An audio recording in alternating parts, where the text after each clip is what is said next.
আসসালামু আলাইকুম। অনুশীলন ক্লাসরুমের পক্ষ থেকে সবাইকে স্বাগত জানাচ্ছি। আমরা সকলে অবগত আছেন যে 20 মার্চে এমপিও শীট সংশোধনের শেষ তারিখ ছিল, কিন্তু এখনো অধিকাংশ শিক্ষক কর্মচারী সংশোধনের ফাইল পাঠাতে পারেননি। এজন্য আমরা ইমেজ সেলের একজন কর্মকর্তার সাথে কথা বললাম।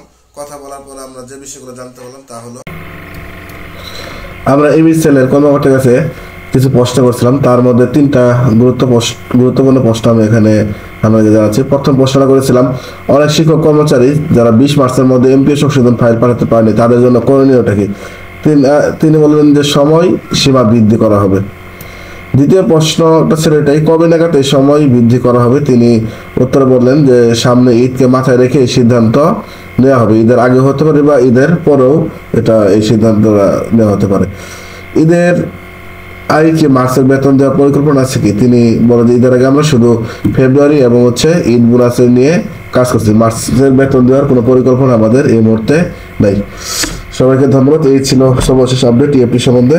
আসসালামু আলাইকুম।